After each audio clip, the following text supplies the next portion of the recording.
Bom dia, turma, tudo bem? Bom, hoje eu vou dar continuidade ao assunto de fluxo de energia para vocês, através dessa imagem, essas duas imagens que eu coloquei aí no vídeo. Primeiro nós vamos estar falando como esse fluxo ele vai ocorrer dentro de uma cadeia alimentar, ou também de uma teia alimentar, pode ser também. Mas aqui especificamente vamos falar de uma cadeia alimentar, certo? Então, como que o fluxo de energia ele vai ser transferido, ele vai acontecer dentro de uma cadeia alimentar, dentro de cada nível trófico, certo? Sabemos que os produtores são as plantas e algas clorofiladas, ok? São os seres que realizam o quê? Para sobreviver no meio ambiente ou também para uma linguagem mais fácil para se alimentar, elas realizam um processo que nós conhecemos como fotossíntese. Através da fotossíntese, elas armazenam a energia necessária para a sua sobrevivência no meio ambiente, certo? Então, a partir dos produtores, teremos aí os seres que se autoalimentam, ou também conhecido como seres autotróficos, certo? A partir dos consumidores primários, nós teremos aí os seres heterotróficos, ou seja, precisam ingerir alimento para retirar dele a energia necessária para a realização das atividades diárias, ou seja, através dos produtores, a qual é o alimento que eles ingerem, durante o dia, para poder realizar suas funções diárias. Os produtores são os seres fotossintetizantes, autotróficos. Consumidores primários são os heterotróficos, ou seja, seres vivos que dependem de outros seres para sobreviver no meio ambiente, tá? Para realizar as suas funções, as suas atividades diárias. Eles retiram toda essa energia através dos alimentos e parte dessa energia é utilizada para a sua atividade normal. E aqui eu não falo apenas dos consumidores primários, mas também das plantas, que são os produtores. Da onde as plantas retiram essa energia? Da energia solar, do Sol, dessa estrela maior que orbita ao redor da Terra, traz essa energia para o nosso planeta. Então, elas tiram essa energia do Sol. E através dessa energia gera alimento para que elas desempenhem as suas funções diárias, possam desempenhar as suas funções diárias e de uma maneira benéfica, para o seu metabolismo. Desculpa. Então, essa energia que ela absorve do Sol é transferida para os consumidores primários. E logo vai ser transferido também para os consumidores secundários, que são os animais carnívoros, são os primeiros carnívoros, que vão se alimentar dos herbívoros, que uma vez se alimentou dos produtores, que obteve a sua alimentação através da energia solar, certo? Então, os consumidores secundários são os primeiros carnívoros. Ele ocupa, dentro de uma cadeia alimentar, o terceiro nível trófico, porque o primeiro são os produtores, o segundo são os consumidores primários, o terceiro, consumidores secundários. Aqui nós temos os primeiros carnívoros, que já obteve essa energia que veio sendo transferida a partir dos produtores. Logo em seguida, nós temos também os consumidores terciários. Aqui eu coloquei até os terciários, mas a gente poderia falar até os quaternários também, certo? Mas aqui eu vou fazer até o terciário. Os consumidores terciários são os animais carnívoros de grande porte. Se alimentam tanto dos consumidores secundários quanto dos primários, dentro de uma teia alimentar, certo? Pode servir de alimento para os consumidores quaternários ou se alimentar dos níveis tróficos anteriores, certo? E o consumidor terciário, vamos colocar aí como exemplo uma serpente. Essa cobra, ela se alimenta tanto de um consumidor primário quanto de um consumidor secundário. Ela é carnívora, ela não vai se alimentar de produtores, certo? De jeito nenhum. Mesmo que esteja com escassez de comida, ela não vai, Seria mais fácil ela se alimentar da própria espécie, né? Cometer aí o canibalismo. Mas de um produtor dificilmente ela vai obter energia, certo? Porém, nós estamos falando de fluxo de energia e como essa energia que é captada do sol pelas plantas é transferida para esses animais através de um ciclo, como mostra esse esqueminha que eu fiz para vocês. Os produtores recebem essa luz do sol, transforma essa luz solar em energia através das organelas que ficam dentro das células, uma organela em especial conhecida como cloroplastos. Ela transforma todo o CO2 que foi captado da atmosfera durante o dia, transforma em um gás, aliás, em glicose, que mais tarde vai ser liberado em forma de um gás extremamente precioso para nós seres vivos, que é o O2, o oxigênio, certo? Porém, essa energia ficou absorvida nos produtores. Logo, quando os consumidores primários se alimentam dos produtores, eles vão receber essa energia que foi catalisada, que foi absorvida pelas plantas do sol, armazenada, vai para os consumidores primários. Em seguida, quando os consumidores secundários se alimentam dos primários, ele também vai recebendo essa energia. Consequentemente, também os consumidores terciários vão recebendo essa energia e secundários.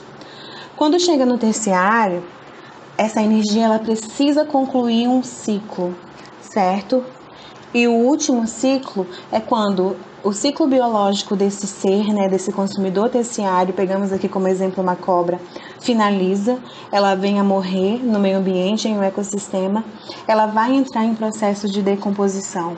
Logo, os seres microscópicos, como a gente chama de fungos e bactérias, os decompositores, vão se alimentar, absorver toda a energia que foi transferida em cada nível até chegar nos consumidores terciários através da decomposição. Os decompositores são extremamente importantes dentro de uma cadeia alimentar, pois eles são os recicladores, né? Ajudam na limpeza de um ecossistema e principalmente ao ciclo biológico dar continuidade, os elementos, sais minerais, voltar novamente para o ciclo da vida. Mas eles também recebem esse fluxo de energia absorvida pelas plantas através do sol, certo? Então, isso é o fluxo de energia. E para concluir, né, para fazer as nossas últimas observações sobre o fluxo de energia, assim são feitas duas observações importantes para nós aqui nesse contexto. Primeiro, parte da energia assimilada pelos produtores a cada nível trófico é dissipada pelo meio, ou seja, eles absorvem e liberam essa energia que não foi catalisada, que não foi absorvida através das fezes, da urina, da transpiração, porque os seres vivos eles têm cada um seu mecanismo, né, através do seu corpo para liberar essas enzimas, né, isso que não foi absorvido pelo seu corpo. Segundo, o fluxo de energia em uma cadeia alimentar é sempre unidirecional, certo? E o principal, os seres produtores, no caso as plantas, são responsáveis pela incorporação da energia luminosa, certo? Vamos lá então, gente. Continuando nossa aula sobre teias alimentares e fluxo de energia. Falamos na aula anterior sobre o fluxo de energia, certo? Agora vamos falar sobre as pirâmides ecológicas. O conceito de pirâmides ecológicas é o seguinte: são representações gráficas da estrutura trófica de um ecossistema. Na base dessas representações, há sempre os produtores, seguidos dos consumidores primários, secundários, terciários e assim sucessivamente, certo? Como mostra o exemplo que eu fiz para vocês na semana passada, quando eu mandei aquele mapa conceitual. Então, as pirâmides ecológicas, elas podem ser divididas, ser de 3 tipos principais, como eu coloquei para vocês: pirâmide de número, de energia e biomassa, certo? Então, quando nós falamos em pirâmides de números, estamos nos referindo ao número de indivíduos envolvidos em uma cadeia alimentar. Nessa representação gráfica, são indicados quantos indivíduos existem em cada nível trófico. E isso é uma pirâmide de número, certo? Ela se refere sempre ao número de indivíduos envolvidos dentro de uma cadeia alimentar. Quanto a quantidade de produtores, a quantidade de consumidores primários, a quantidade dos secundários, a quantidade dos terciários, dependendo da cadeia alimentar e do nível que cada uma delas vai ter. Então, a pirâmide de número vai sempre medir a quantidade de indivíduos para ver se o alimento, se a alimentação, se o fluxo de energia vai estar disponível para o outro nível trófico que vai seguir, né, que virá adiante, certo? Então, isso é uma pirâmide de número, ok? Já a pirâmide de energia, ela representa a quantidade de energia em cada nível trófico. Nunca ela será invertida, tá? Ela sempre vai vir com uma quantidade de energia que está disponível em cada nível trófico, ok? Sempre vai acontecer dessa maneira. E já a pirâmide de biomassa, ela representa a quantidade de matéria orgânica em cada nível trófico. Pode ser direta ou invertida, tá? Um ou outro. Pode acontecer dessa maneira. Então, são esses 3 tipos de pirâmides ecológicas que existem, né? A pirâmide de número, de energia e biomassa, ok? Então, o que tem na pirâmide de biomassa? Quando falamos dela, estamos falando da quantidade de matéria orgânica disponível em cada nível trófico. A biomassa é representada em massa do organismo por unidade da área, assim por diante. Normalmente, nesses casos, há uma pirâmide com base maior que o ápice. Entretanto, existem casos que ela se apresenta invertida. É o caso dos ambientes aquáticos, onde os produtores possuem uma vida muito curta, né? Quem são os produtores na vida aquática? As algas, né? Que são seres também clorofilados, assim como as plantas. Assim como as plantas também têm clorofila, muitas algas têm clorofila também e realizam a fotossíntese, certo? Então, elas são pequenas, multiplicam-se também muito rápido, acumula também, né? Assim, pouca matéria-prima, tá?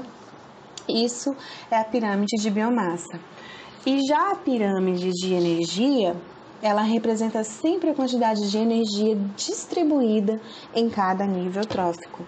Esse tipo, diferente dos outros apresentados, não pode ser representado de forma invertida. Ele é sempre direto, pois representa a produtividade energética em cada ecossistema, tá? Os produtores sempre representam um nível energético mais elevado, por estar presente de uma maneira maior em um ecossistema, tá? Sendo que outros seres da cadeia ficam dependendo dessa energia.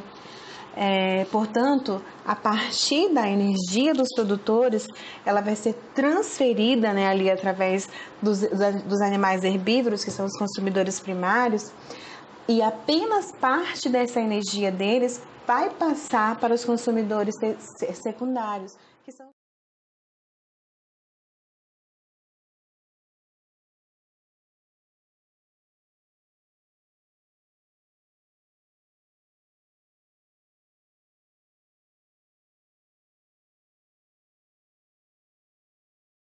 Bom, mas o que seria biogeoquímica?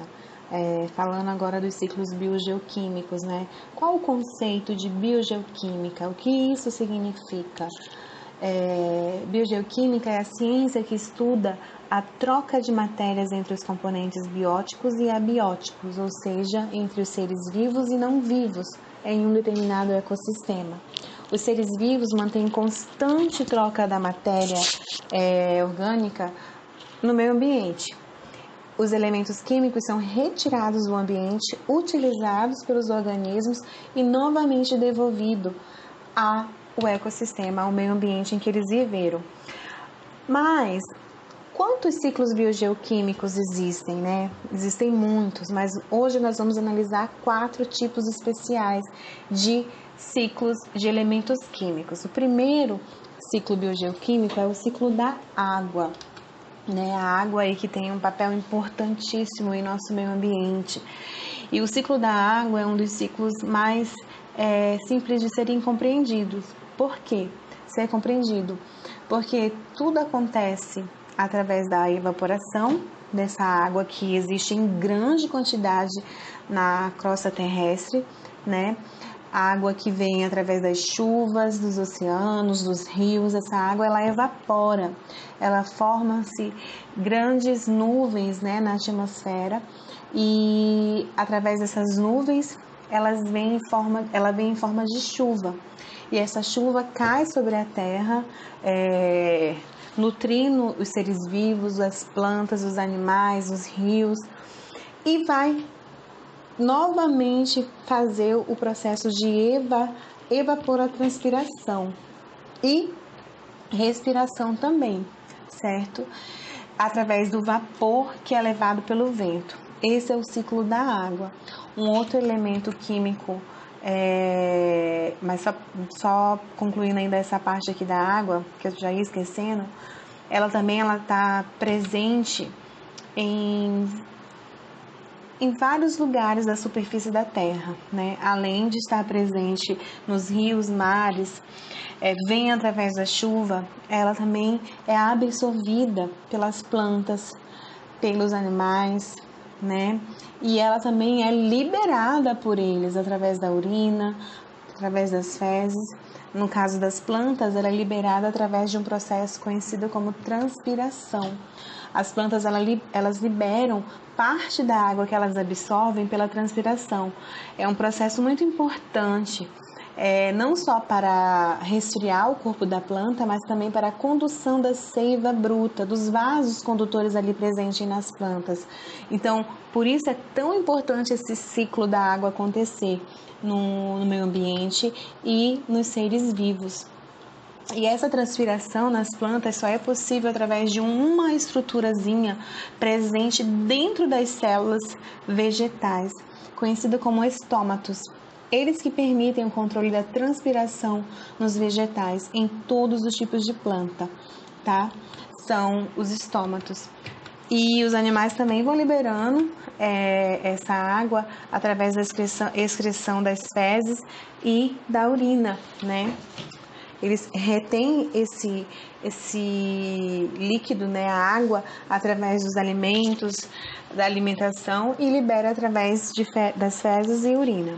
O outro ciclo é o ciclo do carbono. Consiste na fixação desse elemento pelos seres autotróficos, ou seja, os produtores entram em cena novamente. Os produtores, através da fotossíntese, eles absorvem o CO2 da atmosfera, eles sequestram o CO2, retém o nutriente, transforma em energia, né, para o seu metabolismo e libera através do O2. Então, os autotróficos, que são as plantas, os produtores, utilizam esse elemento carbono como fonte principal de energia no seu organismo, certo? É através do ciclo do carbono. Porém, mas como esse gás, né, chega, também é liberado na atmosfera?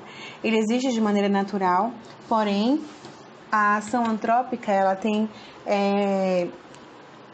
adiantado, digamos assim, esse processo, né, tem se tornado mais acelerado e tem prejudicado o meio ambiente, né, Então, como que chega? Através da queima do combustível fóssil, do carvão mineral, das indústrias, derivados de petróleo, como gasolina, óleo diesel, e isso tudo vai prejudicando a nossa atmosfera, porque fica em excesso esse gás, né? E se tem em excesso esse gás e não tem produtores suficientes para absorver ele, vai prejudicar o meio ambiente.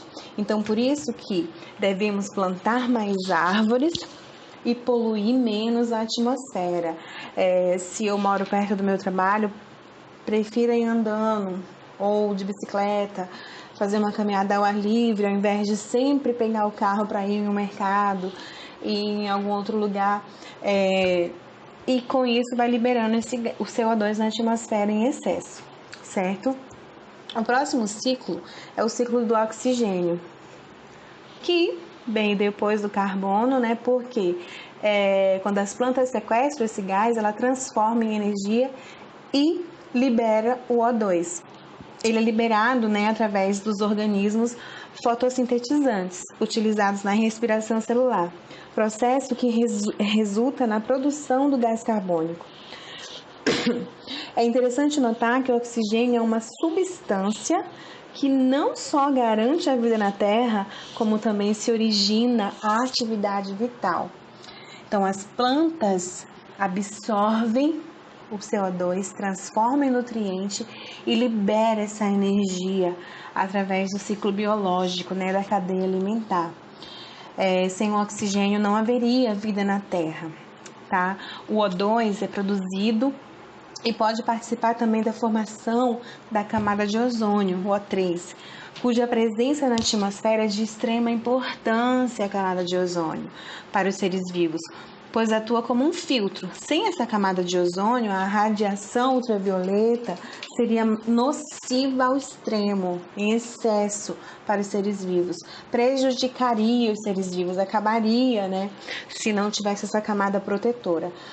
Porém, os gases que estão sendo liberados na atmosfera têm causado grandes danos, né? A camada de ozônio tem causado aí um buraco imenso e com isso esses raios têm chegado de maneira mais agressiva no planeta, né, na Terra, e tem causado muitas doenças, problemas, né, de saúde por conta desse acúmulo de gás na atmosfera, tá? E o último ciclo é o ciclo do nitrogênio. Ele é um gás presente também na atmosfera, numa proporção aproximadamente de 79%. Apesar disso, não é utilizado de forma direta pelos seres vivos, com exceção de alguns micro-organismos, né, como fungos e bactérias. Eles utilizam, algumas bactérias são fixadoras, inclusive de nitrogênio, e elas ajudam, na verdade, algumas raízes a se desenvolverem e fixarem melhor, né, esse elemento no meio ambiente, ok? Então, são esses os ciclos biogeoquímicos. Eu espero que vocês tenham entendido um pouquinho sobre eles.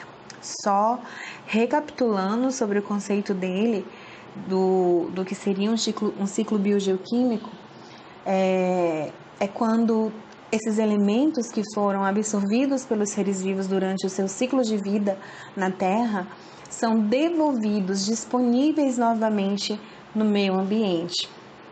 Isso só é possível através dos ciclos biogeoquímicos, ok?